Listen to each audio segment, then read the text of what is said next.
this year's big project, really the one that we've been putting off for years, is redoing our walled garden.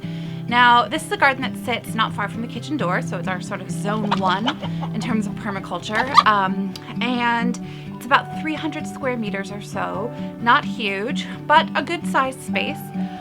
When we moved here, the garden was just full of about 5 blackcurrant bushes, absolutely like a lawn of mint, and 2 huge rows of thyme and 2 enormous raised beds that didn't have great soil. Now, we started the process of making this garden a bit more useful when we first moved in. We put in some raised beds, and we have been trying to use it to its best ability.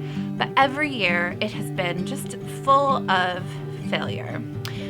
It was the original bullpen for the farm when the farm was a working dairy. And so that means that it is essentially concrete underneath, or hardcore. A lot of gravel. The farm itself actually doesn't have a lot of soil on it. So almost everywhere we actually have to build up the soil quite a bit to get any sort of usable growing space. But the bullpen is the worst of it. It also has a row of barns that I'm actually standing in right now that have been converted into a greenhouse and 3 chicken coops, and this sort of bit that I'm in right now, which is kind of like a holding space, mostly a junk room.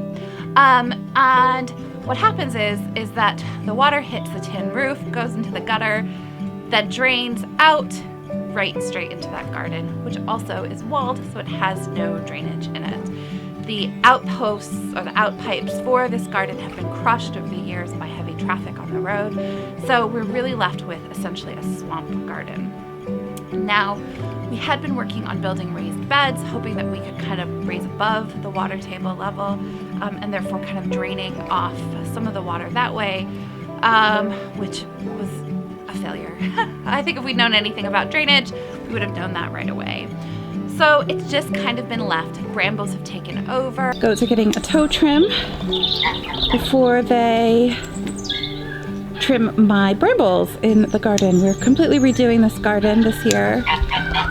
We have an infestation of flag iris, which is a beautiful yellow iris that is native here to Scotland. It used to be used in natural dyeing, but it grows in these enormous rhizomes, and they're incredibly difficult to shift. So I've tried to kill these bloody flag irises every year for 6 years, and they just keep coming back. So we have to really rethink how this whole garden is structured. So what we're going to be doing is changing the ways the beds lay. So at the moment, we've got 2 sets of beds that lay north to south, and those work okay. But then what we're going to do is these beds over here actually lay east to west. So we're going to switch them to a north to south lay, so that way they can channel the water down from the barns behind us all the way out to the drainage pipes here on the road. Hopefully that will make a big difference to drainage. It should also increase our growing space, because at the moment we have all of these little beds, as you can see behind me, but we can't actually get to the stuff straight behind. So it really does make it a challenge to kind of grow. And then of course, if everything's a bog, nobody wants to come out here to work. So we are going to continue to use that garden for perennial vegetables. We'd always had the intention of turning that into the perennial garden, and there are a lot of perennial things in there, but now it's even more important. Understanding how bad the drainage is means we really need to prioritize root systems that are going to help keep that soil stable throughout the year and not have any sort of looseness or anything that is going to let the soil drain away. We'll be using a mix of raised beds still, as well as some no-dig type beds, just because, again, we need all the help that we can get to increase the soil stability and give the water clear channels to run down.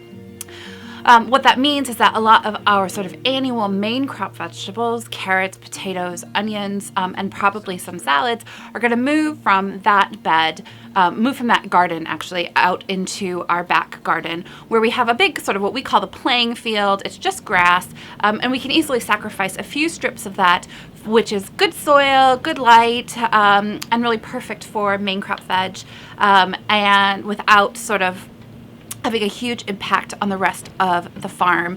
Also, as renters, it's easily returned to grass once we're done.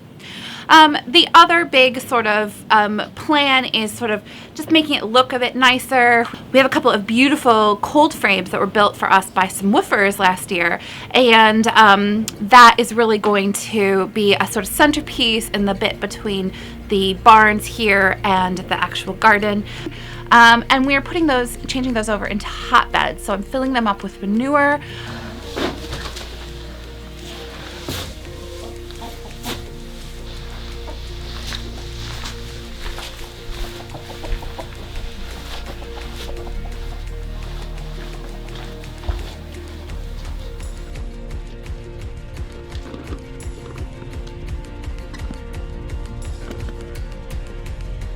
Putting some compost on top, letting that rot down, and generating heat within the bed to both kind of keep some seedlings going. And then in the second bed that I haven't actually done yet, we're going to grow some salads for winter. And also there's another bit of the garden just outside the kitchen door that we're going to turn into a herb garden for really for our Forage Your Own Pizza courses, as well as just actually it's really handy to have herbs right outside the kitchen garden. We will continue to use the polytunnel for a lot more of our tender veg, things like tomatoes, aubergines, cucumbers, things that we can't really grow in Scotland outside, at least not reliably.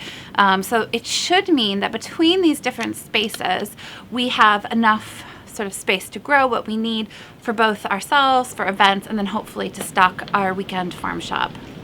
But it is a lot of work, and I am very looking forward to my first woofers arriving next week to help me do a lot of the structural work, because you just kind of need the motivation to get you through.